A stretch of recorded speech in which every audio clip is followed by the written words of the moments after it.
Tell us a little about your background. You've got a wonderful track record as a business executive. Tell us a little bit about that, just to get us off. Yeah, I'm worth $2.5 billion. So, okay, I'm not. But, when you're an entrepreneur, you always think big. Am I right, Ben and Caylee? Like, you got to think big. So, I mean, you've worked with a bunch of different people that have been massively successful, right? So is there someone that kind of leaps out to you where you go, oh my gosh, they've had an impact on your life? Do you want to? Yeah, I mean, there's a couple. One of them was a straight up entrepreneur that was working in our business named David Cobb. He took big leaps and found great success because he wanted to go out to the wide ocean and gather customers. It was still all based on and how could he make sure everyone felt like they had a relationship with him. Yeah, I think if you really want to thrive financially, you got to be willing to fail, and your ego needs to go to one side a little bit, right? And say, I'm going to try something different, because a surefire way to fail, I think, is to fail once and then stop. Yeah. His world for sure. Oh, massively. Now, Mac, before we jump into our topic, let's intro you a little bit to our listeners. Tell us a little about your background. You've got a wonderful track record as a business executive. Tell us a little bit about that, just to get us off. Yeah, I'm worth $2.5 billion. So, okay, I'm not. But, when you're an entrepreneur, you always think big. Am I right, Ben and Caylee? Like, you got to think big. So, no, as far as kind of just background, when it comes to just business, it's something that's always fascinated me. I knew that I always wanted to be in business. And so when I finally got into a business, it's more of what business fits your lifestyle and who you are as a personality. And can you lean in on your strengths? And luckily, early on, I found out that I like talking to people. I was able to connect with different kinds of people. And so I found a business that allowed me to work with dozens and dozens, and then now thousands and thousands of entrepreneurs, dealing with people that had that same type of mindset like I had. So when we talk about executive success, I just feel so much gratitude that I found something early on that I knew I could lean into my strengths, improve myself, and at the same time, by improving myself, I can improve others. And I just feel so fortunate. So yeah, over the last 20 years, I've lived and worked all across the globe, which has been exciting, from Africa to Australia, New Zealand to France, and right here in North America, and of course, Canada. Cut my teeth a lot in Canada, living in the United States, but traveled a lot to Canada. And through that journey, was able to grow kind of in all the way up to the C-suite, where you're able to start really dealing with more strategic and not just executing on the strategy. Now, sitting in the boardroom, making the strategies, crafting strategies, which is a whole different kind of entrepreneurial mindset, where now when you create a strategy, how do you engage the employee base and the entrepreneurs out there to buy in and then execute on a strategy? And then how do you kind of look at each strategy and say which ones worked, which ones didn't? And that's the most powerful thing. And so, and then when you take that same thing you're learning and try to do it in a different culture, you have to relearn it all over again, is what it feels like. Right. Yeah. Those same things just don't always apply, no matter where you're around the world. Principles do, but how you execute it's always going to change, because people are different, trends are different when you live in a different country. So, so it's been a wild ride for me and my family, but it's been exceptionally rewarding, because you get to deal with a whole bunch of people that are just trying to change their stars and get themselves a little bit better. And it's a lot of fun. What I like about your experience is the diversity of people that you've worked with there, and also in your role, right? Because, like you said, you've worked with, you've gone all the way up to the C-suite in your career, but with that, you've also been involved in companies that are like billion-dollar brands, right? And while you're working at that billion-dollar brand level in the strategic role that you've played, you've also been at the grassroots working with entrepreneurs that are really just getting off the ground, which is a huge contrast, right, to where you're sitting driving the business at the front end, at the very top, but working at the grassroots. But then on another dimension, you're doing that with people of varying degrees of skill and ability and experience. different cultures, different countries, different dynamics. I mean, that's putting it all into a huge melting pot of working with people. Man, when you put it that way, Ben, it sounds way better than what I just said. No, but it's true, right? I mean, I don't know how you guys have found it, Caylee, in your roles, but you have to be so flexible and pliable every day, because sometimes you're sitting in the boardroom, but then the other times you're sitting with a customer that is excited or struggling or just wants to share their story. Yeah. Knowing you have so much going on in your life, how do you actually slow down and spend time with an employee that needs your help, or maybe a customer that loves this, or someone that's relying on you to deliver a message on a meeting or something to inspire their team. So, being an entrepreneur, you just have to be pliable and flexible every day. There's not a rigidity to it, but there's a backbone to it. Like any sort of, organism that has a spine or a vertebrae, right? There's structure, but they're still flexible, right? We can move our arms and things, but there is still structure to it. So it isn't just kind of willy-nilly and letting life happen. There is structure behind it, but you got to remain that flexible. So you're not just, this is all I can do, and I, get out of my way. I can't deal with that today. So I think that's a big part of kind of what makes a successful entrepreneur and an executive when you think about an internal organization. Flexibility. Mm-hmm. Yeah. And the interesting part about that too, Mac, is you mentioned the people is the heart of what you do and the most exciting part, which adds another layer of complication, right? Because you want to be, interactive with these people, but and put your best face forward, so to speak. But that does add a layer of complication when you're an executive in the C-suite. Because there's things in strategy and all of these things that need to be done, but you also want to be interacting with the people that are making the business run. Yeah. I mean, I've always said kind of people are the best part and the hardest part of the job, right? It's and especially if you're very cause centered, where you're wanting to make a difference in people's lives, that means you're going to be belly button to belly button with people all the time. And that can be wonderfully enriching, but also really challenging, and certainly kind of stretch your skill set a little bit. Sure. You've worked with a bunch of different people that have been massively successful, right? So let's start off with, is there someone that kind of leaps out to you where you go, oh my gosh, they've had an impact on your life? Do you want to?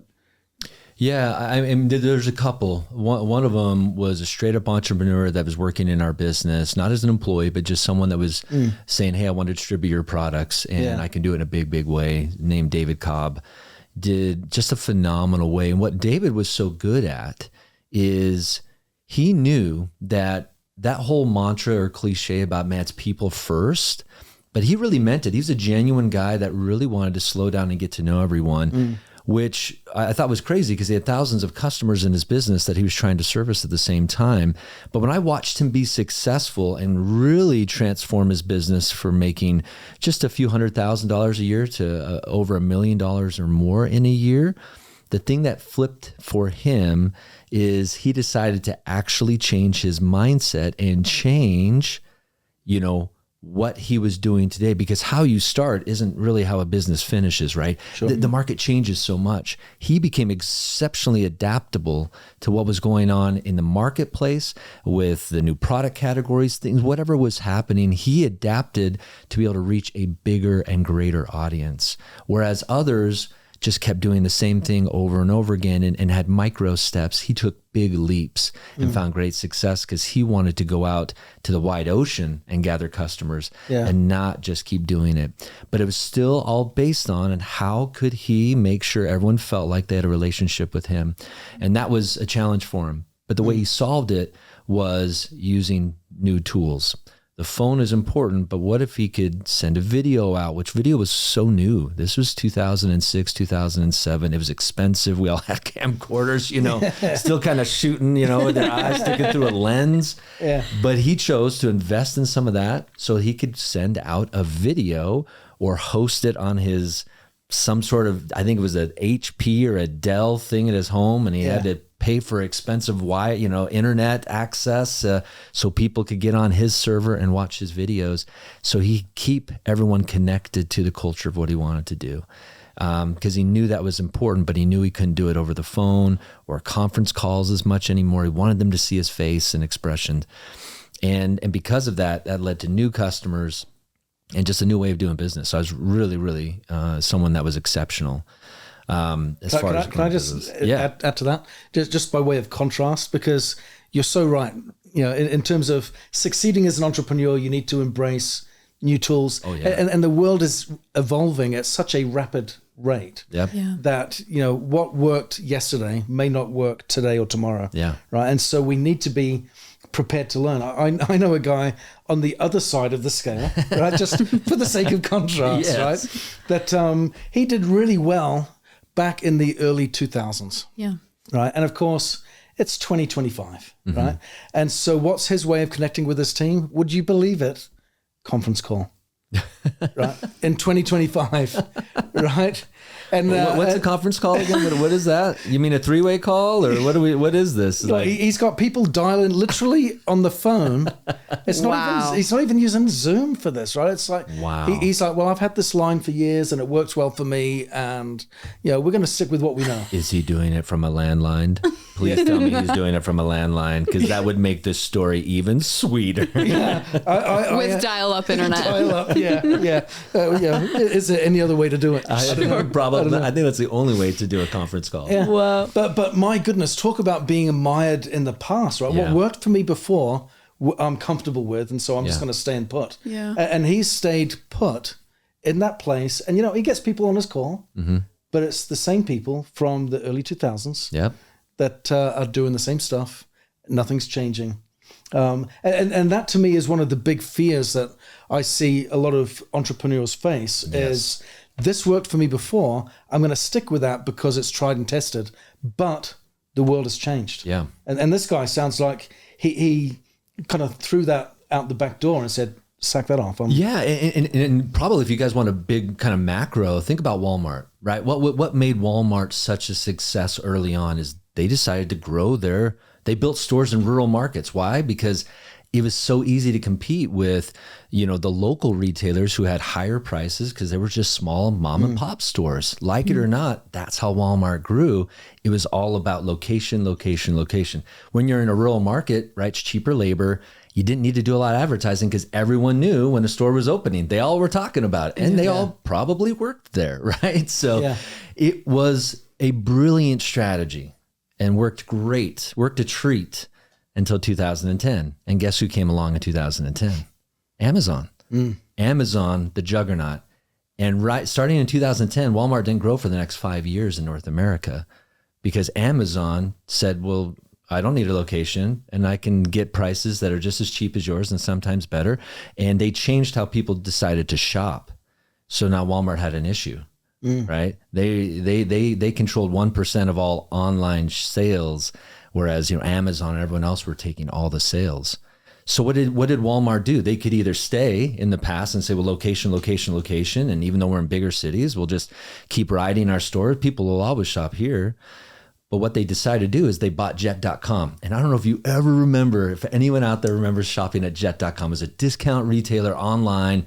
They bought them for $3 billion and they said, CEO of Jet.com, you're now in charge of our online division. And they ended up closing Jet.com. But what they learned through Jet.com's acquisition and the people that were running their online division is they acquired new technologies and they started realizing that, okay, we can do this. And they started formulating a better online strategy to compete. Because if not, what else was there? Because it seemed like this speedboat of Amazon was just going to leave everyone in their wake and there'd be nothing left for anyone else. But Walmart didn't want to do that. And so they acquired new technologies. They found new ways of doing it online. And then they just copied what Amazon did, but did it better.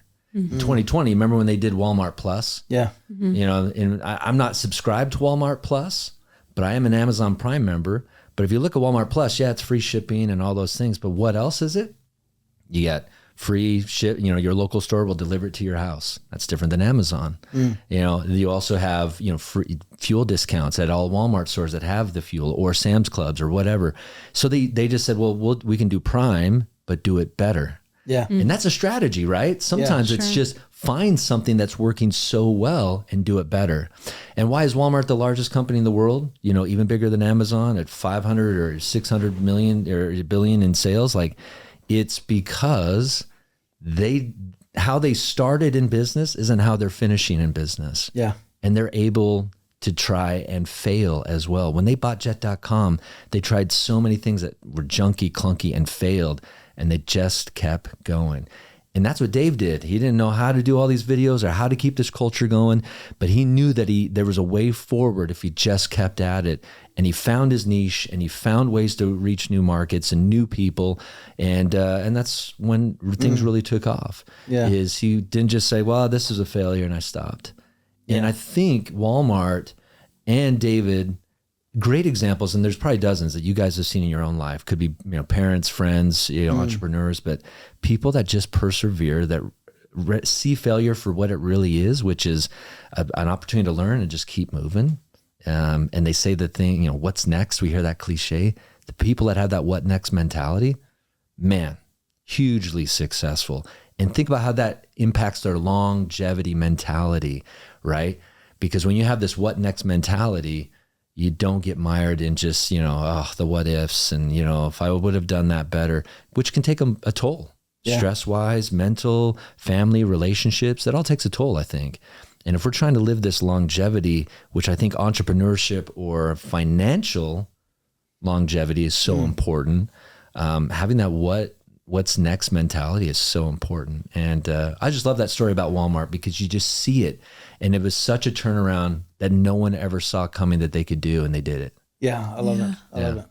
Yeah, I think if you really want to thrive financially, especially as an entrepreneur, you got to be willing to fail. But also, in the example of both of those stories that you shared, there's maybe even got to be willing to fail a little publicly.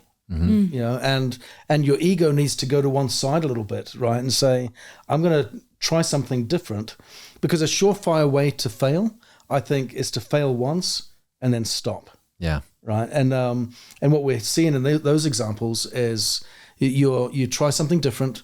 It's maybe not been done before. Or maybe, like you said, you're stealing from someone else. They're greater. Yeah. Greater. You don't need to reinvent the wheel, right? I think Picasso said, good artists copy, great artists steal. Yeah. Right? Yeah. And I think that's true. You find a model that really works and nail it, and then look for a way to make it your own. Yeah. Right? Because that's what he means, I think, by stealing. Right? It's not just like, I'm going to rob it and just do something. It's like you make that style your own by emulating what works. Yeah. And then personalizing it with your strength to make it something even better. 100%. Yeah. 100%. And, Caylee, we were talking earlier too, or a little while ago, about you guys renovated a house, but it wasn't like a brand new house. This was an older house, right? Yeah. And when you guys cracked into those walls, because you took it all the way down to the studs. Yep. What did you find? Was it all just in perfect working order? And it was just so easy? And did you just simple, or the first challenge you ever had, to just give up? Just like, well, let's go get a different house. Yeah. Well, no, because we didn't have the luxury of doing that. Sometimes I wish we would have. But talk about not having to reinvent the wheel. It would have been easier. My husband and I talked about so many times, it would have been so much easier to just build a whole new house from scratch. But a lot of us don't have the luxury of doing that for a home or for a business or, whatever plans that you have. You have to work with what you have and make it into something new. And it's talking about the home remodel. It's been a long, grueling, atrocious process at times, but it's turned out really great. And it's taught me so many things in life of how to turn something into something good. There is something really cool about that story that you share, right? Because there's a philosophy called death ground. Right, where you kind of there was a Spanish captain hundreds of years ago wanting to conquer. Was it the I don't know if it's the Dutch West Indies or something like that. But, and they burnt the ships. Yes, right. And why did he do that? And he said, because we're going to win no matter what. That's right. There's no going back. Right, and I think when you start the house, you strip it back and then you jump in, and you go, what a luxury it would be to say, this is too hard, I'm going to stop. Yeah. Right. But you can't. And so you kind of burn the ships. You're like, well, this is harder than I thought, but I'm going to have to do it anyway. And I've certainly learned that in business as well. Right. And in entrepreneurship, it is always harder than you think. Yeah. Right. And I would love it not to be. It's a real basic example. We live in Utah. Right. And just down the road from where I live is this place called the Point of the Mountain, right? And at the point of the mountain, you got all these paragliders that go off the top and they sail around, and and I'm driving at the bottom of the hill, right, at the bottom of the mountain, looking up at these guys up in the sky, and it looks so beautiful, and man, that looks nice, right? And a couple of times I've fantasized about, oh, maybe I might do that. That looks pretty good.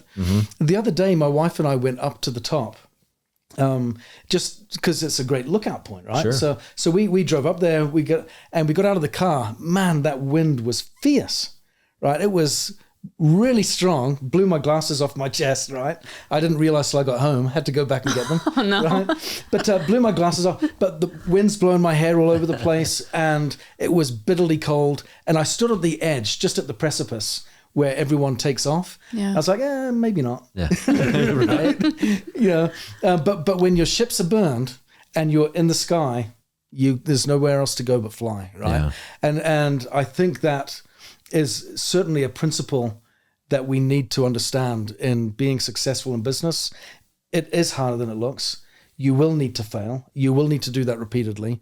And by the way, sometimes that may be public. Yeah. And that's okay. Yeah. Right. But if you just persist and keep going, and you're willing to try because your vision is bigger than your sense of self-importance, right? Yeah. This is bigger than me, what I'm doing. I think that has always helped me, at least, is just go, it's not just about me.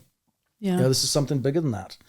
Yeah. And 100%. sometimes it looks really great from the bottom of the hill when you're looking out, but you don't know what it took for those guys to jump off. Yeah. And people down the bottom of the hill are going, it looks pretty easy. Yeah. Right? Yeah. Yeah. It's a different perspective from the top to the bottom. Yeah. Right. And at every step of the way, our vision changes, I think, as we take that next step forward. Right. Yeah. So this guy really had an impact on you. What have you seen? Has there been a common thread that you've seen, Mac, with people like him that have just succeeded and thrived and, Yeah, I think there's a couple things that we've already kind of touched on some of them, but I think clarity is one of them. And some people can call it mindset, clarity of mindset, but you have a kind of a clear vision of where you want to go. And I think that's important. And I think it's a step that for me is kind of in the dream phase, I guess. If I was like Caylee, of course she was dreaming about like what her home's going to look like when she does this remodel, man. She's got it in her mind. I have no doubt that you and your husband just was like, this is what it's going to be. It's going to be amazing. And the excitement and if you cling and you have real clarity of where it's going to end up and what you want to accomplish, that's powerful. But that's easily once you throw the first hammer through the wall and you find out that you got old lead pipes or something crazy and that changed. What does that mean? And do we have to change these out, or is that up to code? Or because once you bash into it, it's a totally different thing, right? Can you keep that clarity of your mindset, right? Yeah. But not make it so fixed that it can't flex a little bit. But I think clarity of mindset.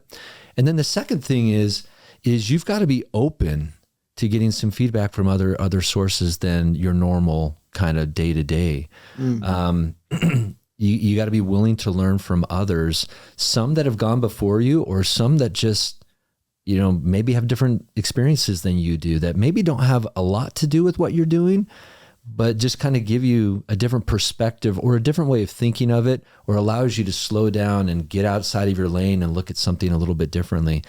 Those are, I think, a couple keys that I've seen. And let me just give you an example. One of my mentors, McKay, he was tasked with growing an international market for one of the companies that I was working for. And, they were doing it the exact same way they've done it all across the globe, and yet they just continue to see declining sales. New customers aren't coming, but we're doing it just like we're doing it in the way that we're supposed to be set up in all the other markets. So he decided to gather his leadership team there, and this was a foreign market. It was an Asian-speaking market. And they sat together for 3 days and, what's an idea? And they'd come up with all these ideas. And then the finance guys again, they're, it's going to be too expensive and this and that. And so finally what they found is they just said, all right, we got to stop. Let's bring in someone that's grown a successful business here. It was not even a business that, that was even remotely like theirs. And just what did they do? And so when this individual came in and they were talking about how they were growing their kind of own little, I don't think it was a magic shop, but some sort of just kind of kitschy little shop there in town that was adjacent to kind of where the offices were. He just talked about, man, people love walking on the sidewalk, and it's what I have in my window. That's it. He shared a whole bunch of other things and such, but that got McKay thinking, well, the reason why we're not being successful is because we're trying to force online shopping at a time that really wasn't, they don't want to do that.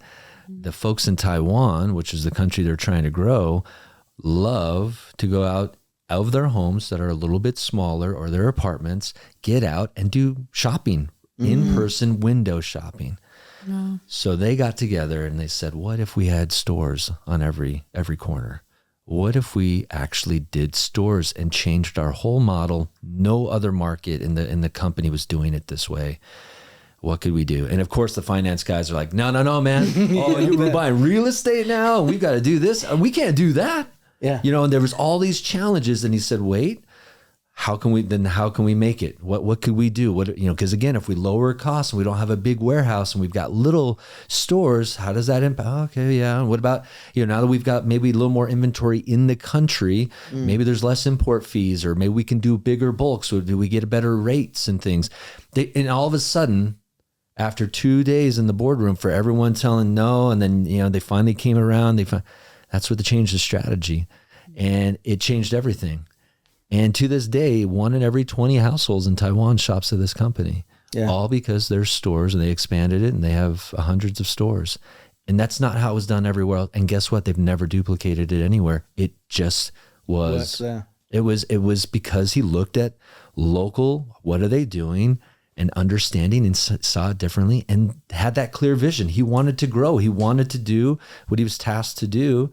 And he didn't let people just get in his way to say, oh no, it's going to be too expensive. Like, take the whole business in, and thank goodness he did, because it's a big, significant market. Yeah. That's so awesome. that clarity of mindset is huge. Yeah. You gotta have it. You gotta have it, because it's really, really hard if you just don't have a clear way forward, if you're just guessing, I guess is what I'm coming to. Yeah. I don't know. I'm sure you've seen that, Ben, right? That clarity and that mindset. Yeah, it's huge. But I think what couples with the clarity is conviction. Yep. Right. Because I think you shared an interesting experience where in the boardroom, you're all tussling together, what's the best strategy to make this happen? And there's plenty of people that are on your side because you're all working for the same team, right? Yep, you're in the same company, but they're not all in agreement. Yeah. Right. And so you might have that clarity of vision and go, this is what I want. This is where we need to go. But I guarantee you almost every time there's going to be conflict in that process in order to get unanimous opinion in driving forward. Yeah. Or maybe just a degree of trust where others say, okay, I'm not sure if this is right, but I trust you. Yeah. I'd be interested to kind of explore that a little bit from a leadership perspective, right? Because that's one thing that I found to be quite a unique aspect to leadership that I didn't anticipate in my younger years, was when you do get into that C-suite role and you are leading strategy, that it can be quite a lonely experience. Yeah. Right? Yeah. Because sometimes it might just be you're the one that sees it. That's right. No one else does. You've got the clarity, and your task as the leader is to get the buy-in of the team so that they can see the vision as well, so that collectively you've got the confidence of the group to execute well. Yep. Yeah. And I'm glad you brought that up. One time, I call him a friend, but he was someone that worked with me. We were just great friends at the last, organization I worked for. And Amazon Prime, it just seems so simple, right? We just talked about, like, when someone does something, do it better. Yeah. So we were trying to figure out, no one tasked us with this, but we just knew there's got to be a way, because we were still charging shipping at weight. Yeah. Can you believe that? I mean, this was all the way in 2023. People are, what? Who wants to pay shipping based on the weight of your product? No one. That's just not how it's, even though it's technically calculated, I'm sure, that way. And people charge different ways to make up for free shipping or whatever. But we were still charging that way. No flat rate, nothing. It's just like, we were still kind of old school. Yeah. And we were like, there's got to be a way. And when we did our modeling and we were going through it, and it was just he and I, it was just two of us, we found a model that we're like, this works. And so the first time we're like, of course, man, they're just going to see it. We're going to show them a couple numbers and they're going to be all over it. It took us 8 months. It took us 8 months, and we were the only two that saw the vision. Because when you get in there and you think you're prepared with the right argument, but we didn't even think it would be an argument. It's us. Don't you just trust us? I sit on the board. I'm sitting there. I'm an executive. I bring, one of my vice presidents in who's well respected. And of course, and we've solved other problems for them before. They're just going to great guys. Wow. I'm so glad you worked on this. You saved the day. Not even close. We got laughed out of there to be like, it'll never work. We can't do this. Don't waste our time. We're trying to focus in on solving this strategy over here. Yeah. So don't bring us this unless it has something to do with this in a kind way. Right. I mean, no one's really getting run out of the boardroom, but we just couldn't believe it. We couldn't believe it. This was a great idea. Everyone else is doing it. Why can't we? So we had to change. Like you said, how do you get, when you're the only ones that see it, how do you get other people on board? Well, one thing that we did is we had to do a little bit like McKay, is to reverse engineer it to say, you're right. We're going to lose this amount of revenue, right? As soon as we turn this on and we make people pay a one-time fee, we're automatically going to lose all this revenue. And no, we're not going to make it up through that fee. But what if, and we started looking at how many times do our customers order right now in our current system? Yeah. And wouldn't you believe it, that on average, people order about 1.5 times a month from us. All we had to do is show them that, what if we got them to do 2? All we needed is a half more order, right? If they were going to give us 2, right? Now, this is free shipping, but the average order basket was such that just because, they're ordering a second time doesn't mean their order was lower. It was always that average order basket. What if we were able to get them to do a half, just an extra half? So now we're getting 2 orders a month. What if we could raise that up? And what if we could tick up that order basket just by $3? And if we do that, then we, to the tune of $3 to $4 million a year, we'd actually come out ahead. Wow. And so when we started to now frame our argument a different way, 8 months later, we tried a couple other times and still we didn't crack what would really resonate with the board and with the leaders in the organization. But once we showed them that, then they were like, now let's listen. And wouldn't you believe it?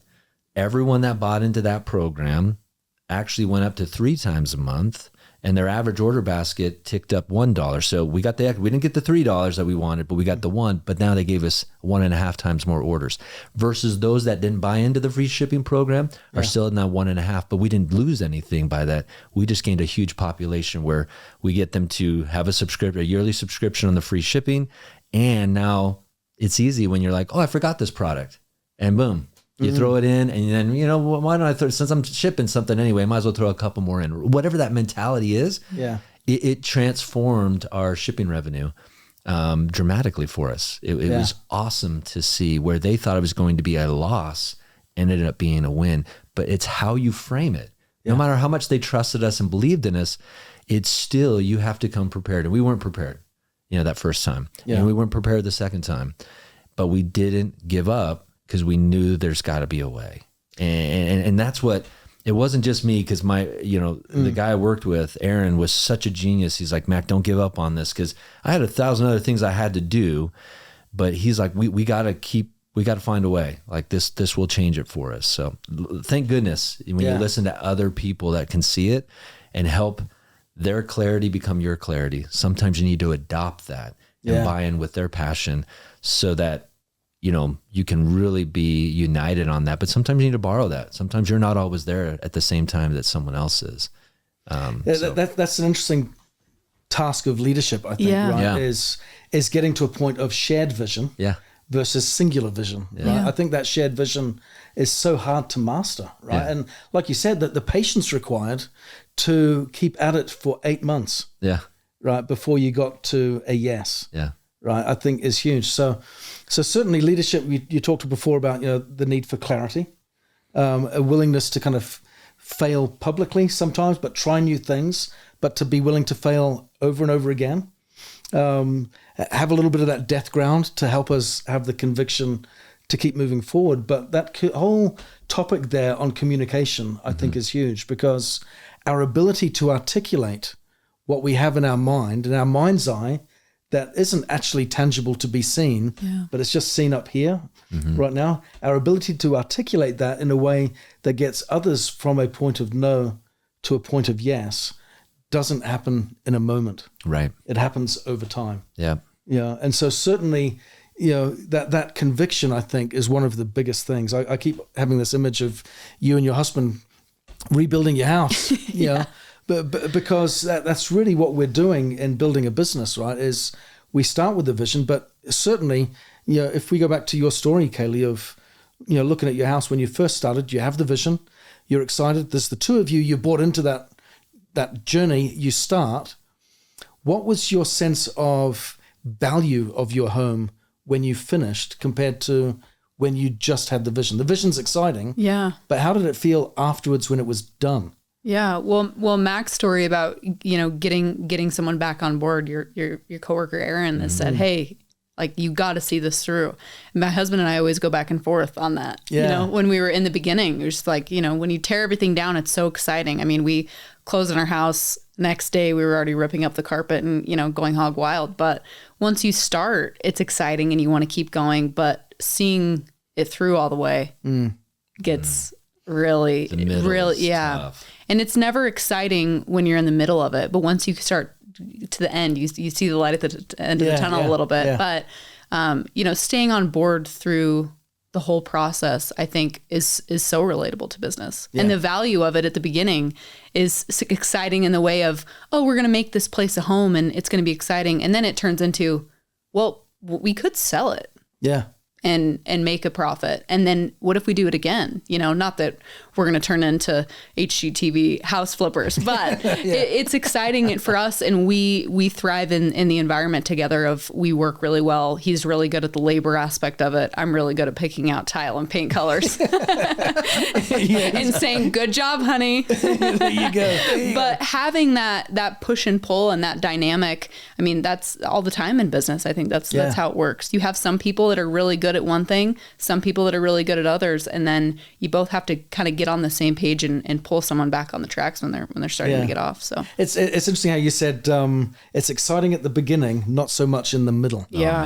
In the entrepreneurial journey, they call that like the valley of despair. Yeah. Right. Yeah. You're all excited at the beginning, uninformed optimism, and then you sink into the reality of the grind, right? As you're pulling up tiles or laying new ones. Yeah. And you go, this is a heavy lift. Yeah. There's a story I heard a while back of when Betty Crocker was first introducing her cake mix, right? They were doing some market research on how good did it taste, right?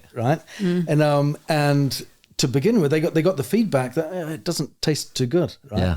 And this is interesting, going back to your point, Mac, of the clarity and conviction thing, right? Because they received consumer feedback that was, it's not that nice. It's okay, but it could taste better.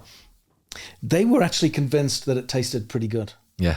Right? There was actually nothing wrong with the flavor, but the feedback was different. So what they did was they took the eggs out of the mix, and rather than say add eggs and water and mix it up and get the batter and bake your cake, what they learned, I guess they had some great psychological experts in this. They took the eggs out and said, add the water and add 2 eggs. Right, and then bake the cake. Yeah. And everyone came back. So the formula, the ingredients ended up being exactly the same. Yeah. The feedback from the consumers was, this tastes better. Because I made it. Because I made it 100%. Yeah. That was it. What they knew that was kind of informing the feedback was, if I feel like I made the cake, it's going to taste better. Yeah. Right. And to your point, you build the house. It's exciting at the beginning. It's difficult in the middle. But it's actually much better at the end because you did it. Yeah. Right. So even though the vision is exciting to get you started, if we can have that confidence, that foresight to go amongst all of the hassle, stress, and strain of making the cake or building the house, when I've finished, it's actually going to be of greater value to me than anyone else. Yeah. And the work getting there. I mean, as simple as it is of adding 2 eggs to a cake mix, it really does feel like you put in more work to make it. Yeah. And a lot of the times it would have been so much easier and better for my husband and I to just hire a contractor and say, you take care of it. Yeah. We'll pick everything out. But it wouldn't have been as rewarding for us in the end. Yeah. So Yeah. Yeah, I love that. So certainly that sense of ownership grows as we go through those trials and challenges, I think, right? Yeah. And the outcome of a successful business, of a successful journey, I think is far sweeter than all of the uninformed optimism that fuels us at the beginning of the journey. Yeah. That's the bit that I really like is it's far more painful and more difficult and more complicated than you initially think. Yeah. But the outcome, the return, the reward is also so much better and so much more rewarding than you possibly dreamed to begin with. Yeah. And think about it, like it's contagious. You know, we talk a lot about in the Longevity Lounge here about, you know, health and mental health and things, but those endorphins, when you achieve something or finish or accomplish something, it's just as desirable as anything else that you've, you know, accomplished. That runner's high, if you will, when you're done running something, and you're just like those endorphins and your physiological change that you get from accomplishing something, it's real. And you want to feel that again. I know I do. I get so excited talking about entrepreneurship, but also couched in the idea of it can better your health as you learn and grow, right? You know, no one, if you don't have a fixed mindset or you believe that you can change your stars, that, you know, through growth and hard work and doggedness, that you can get someplace and change, man, those that can believe in that, physiologically, I think people are healthier because they're just engaged in changing themselves. Yeah. But those that believe that your talents, abilities are just kind of fixed, like this is what I got, this is as good as I'm ever going to be, that's got to be a stressful place to live. And I don't know, you know, just anecdotally for me, I would assume those people probably don't live as long, you know, because it's tough when you believe that you just have a finite amount of talents and ability. In fact, I don't know if you ever read the book Carol Dweck, you know, of Mindset. If you've ever read that book, right? It's amazing, right? And that's the study. That's what she bases that entire book on, that principle that some people believe there's a fixed amount of talent and ability that I have versus those that have that growth mindset. And I just think that book is so powerful, and it changed how I started thinking about myself, but also my kids. Because I had my oldest daughter, Kate, she's wonderfully talented musician.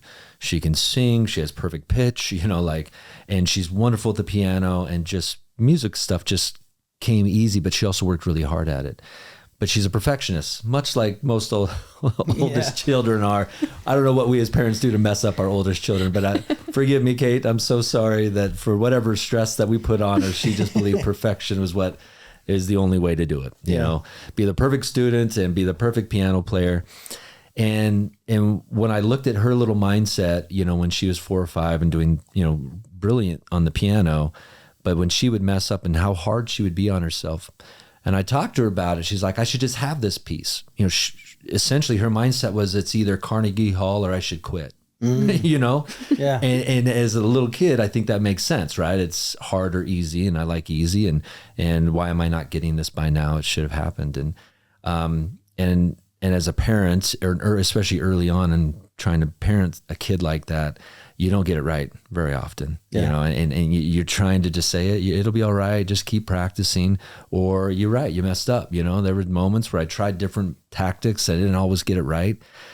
But I think even as I've grown older, I see a lot of entrepreneurs out there, Ben and Caylee, I don't know how you guys see it, that they believe, just like my beautiful little daughter did when she was 4 or 5, I should be in Carnegie Hall, or I'm just going to quit and I'm going to do something different, or this isn't for me. Yeah. When if she, thank goodness, Kate kept going, and she had a support group like her parents, and then her little sister that started playing the piano and didn't care as much as she did, but just did it, and they got to practice together and do, you know, dueling chopsticks. She just had that support group. And so for those of you out there that are struggling as entrepreneurs that believe you should be Carnegie Hall, or, you know, I'm just going to quit, find those people that can support you along the way. Your husband, I love that, you know, and I'm sure parents and, you know, siblings or nieces and nephews were like, I remember when it was just this, and now it's this, it looks great, you know, and there's just something about having a support system of people that no matter what, how you're trying to change or grow, or, you know, grow a business, that are going to be in your corner. They may not see the vision like you, but they don't care because they believe in you. And I think that helps to get people who have kind of those mindsets of, I should be here, so, but I'm not, so maybe this isn't for me. But you I need love that right? story, Mac. I love Carnegie Hall or quit is such a thing we can always just bring ourselves back to. Yeah. I learned that the slow way, unfortunately, right? But that you measure progress, not perfection. Right. And because I was like that for years. It's like, perfectionist, like it's got to be brilliant and perfect or not at all. Yeah. Right? And I've seen so many entrepreneurs and business owners stop prematurely. Yeah. Because things aren't perfect, and yet they're making wonderful progress. Yeah. So. And they don't see it. They need other people to point it out sometimes. Yeah. Anyway, I think it's a principle that I think people often forget, but it happens to all of us. There are moments in my life that I'm still, why am I not in Carnegie Hall? And maybe this isn't for me. That's a great point. Not only, the progress versus perfection thing is such a strong argument, right, for success. But I love the other point that you made of you've got to have people in your corner that are cheering you on, that are your champions, that want the best for you and are there for you to win. And but because I do think success, it doesn't happen in a vacuum. We don't do it and go, thank you very much, no one, it was all me. Right. I saw someone I worked with a number of years ago achieved a significant milestone in their business, which was the consequence of a collected effort. Right. And she was at this event and was being recognized on stage for this great victory, this great milestone. And when she got up, she shared her story and didn't thank her team. Oh, wow. Right. And you could see all of her team were in the audience. And I think they were waiting for, this is an us thing. We won. Right. But it's your moment, but they saw it as a we thing. And she got up and made it all about her. Yeah. And the team, the energy in the room just dropped. Yeah. And I think certainly we want people in our corner, but we certainly want to be grateful for them too. Oh my gosh. And that's one of the best leadership qualities is recognizing that it's a group effort. I think no one wants to be the sole reason for the success, and it never feels great to take all the credit, because once you take all the credit, then it's done. Once you thank your team and you kind of all realize that you came to this really great success, it feels so much better to do it together. Well, and then the next thing happens, which is, where do we go from here? Yeah. Right. You keep moving forward. Yeah. I think that's huge. Mac, this has been a wonderful conversation. Yeah. We've covered a lot today in terms of clarity, a willingness to try new things, resilience, mindset, attitude, and communication skills, all feeding that opportunity for us to thrive and succeed in an entrepreneurial landscape, or in our careers, maybe even just at home as husbands, wives, or partners, or what have you, right? It's just so transferable. But certainly, to your point before, I'm with you. I think when we're really working on ourselves and seeking to improve and to become the best version of ourselves, I don't think it's fixed. I think it's expansive. Yep. Our best version just keeps getting better. Yep. And in the process, I think physiologically, the pursuit of that does something to us that keeps us living longer and happier and more vibrant along the way, which is, of course, what we're after. Yeah. So, yeah. Cool. Love it. Thank you guys so much. Yeah. Appreciate it. Yeah. See you on the next show. Bye-bye, everyone.